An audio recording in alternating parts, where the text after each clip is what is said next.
average man and woman is in a trance. They get home from work, they don't even talk to their children. They turn the television on, and they let those corporate messages set the agenda in their lives.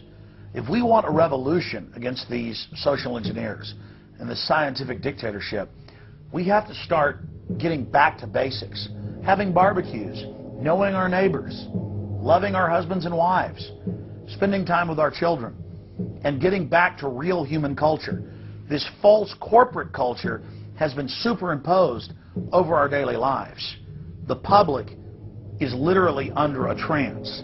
We have to somehow reach out to them and break them out of this trance.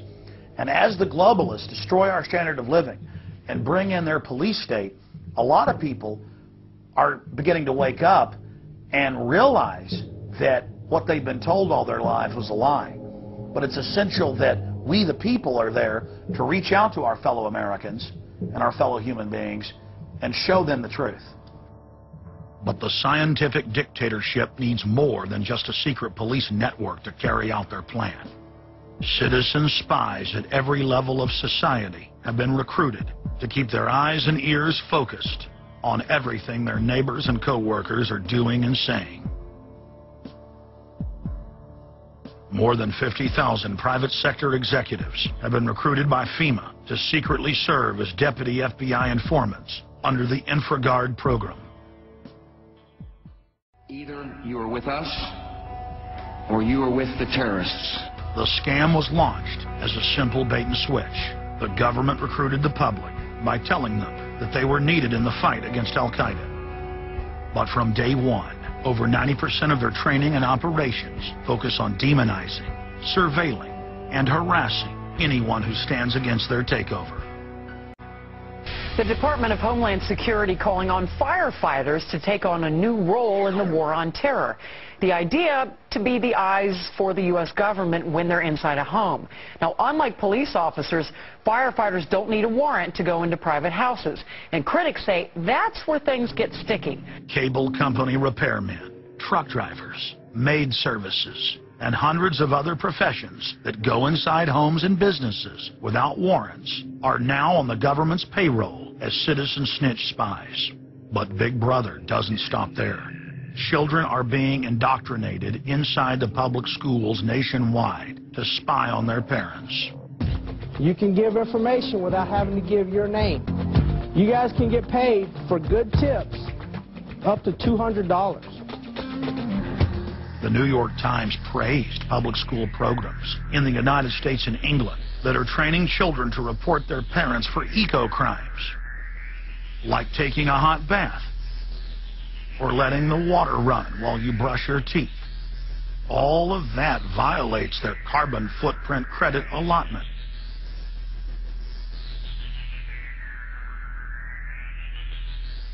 Check it out, check it out.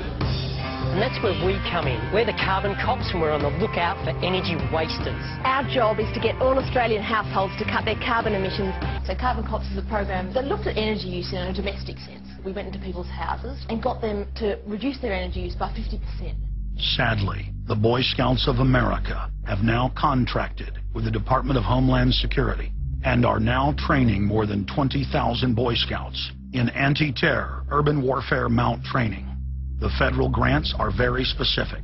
The Scouts are trained to carry out seek and destroy missions against disgruntled veterans of the U.S. Armed Forces.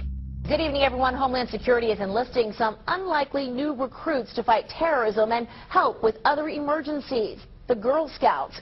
Girl Scouts across the country and here in East Tennessee are now taking part. 9-year-old Elise Murphy has already earned a lot of Girl Scout patches. And now, every member of the 3.4 million Girl Scouts of America is now being trained by the Federal Emergency Management Agency to aid and support Homeland Security in disaster and anti-terror operations. One of the things that if you talk to our generals, they are desperate for is a civilian counterpart to our military forces. Everybody somewhere between the ages of 18 and 25 will serve 3 months of basic training and understanding in a kind of civil defense. So is this compulsory then? Well, you have to, in a sense, it's a required of everybody, 18 to 25, 3 months. and at some point at that point you do it.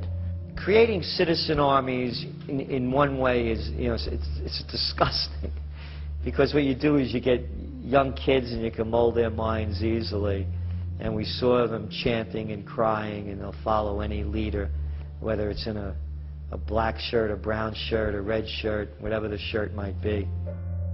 Another branch of Homeland Security, the Corporation for National and Community Service, is setting up literally hundreds of other private uniformed youth groups. The White House has introduced legislation to establish forced national service for all Americans between the ages of 16 and 64. In 2008, the North American Military Governorship, known as NORTHCOM, announced that they had deployed 4,000 regular Army troops inside the United States to deal with civil unrest because they knew that their offshore masters were about to rob the United States blind. In 2009, the Pentagon requested funding from Congress to deploy 379,000 military personnel in thousands of communities across the United States.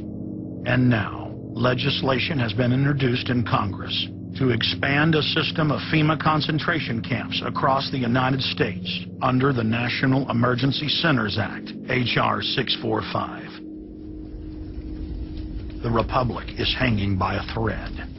The last vestiges of our free system of government are being swept away.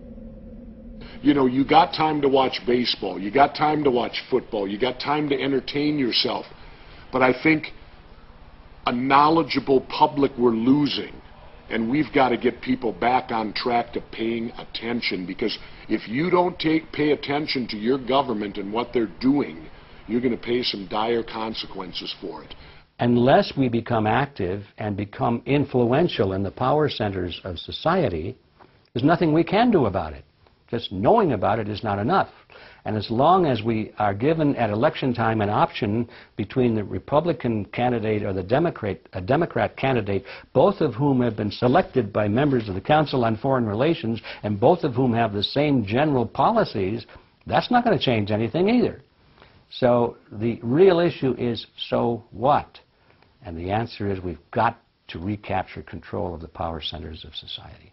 The people have a decision to make. Our nation has been seized in the jaws of a global corporate takeover. The Republic is passing into history. We're losing our freedoms.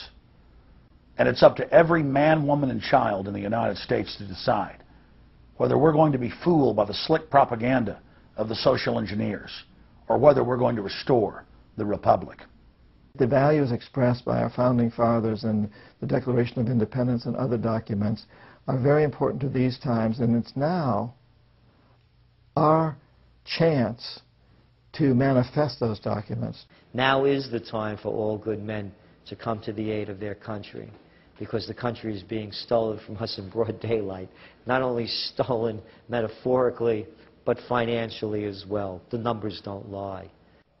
The American people, having been educated as to the truth, then have to rise up and demand and get a government that starts serving them. We need a change, and it isn't going to come from Democrats and Republicans. It has to come from the American people. Dissension is the greatest form of patriotism, and I believe that. Because if you don't hold your elected officials' feet to the fire and pay attention, you are going to get bad government. So it's imperative for all of us. It's our job as citizens of this great country to pay attention. This is our last chance to not relive history. Hundreds of nations have fallen to tyranny in the last century alone. America is a prize coveted by the despotic megacorporations that now dominate our planet. If their world government is truly to rise, freedom and the republic for which it stands must fall. Now is the time for all good men and women to come to the aid of their country.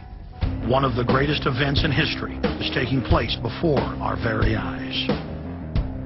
For many generations into the future, our progeny will look back on this time as either a place where humanity rose to the challenge and made a stand against the forces of darkness, or as a time when the planet fell into the grip of a merciless high-tech tyranny.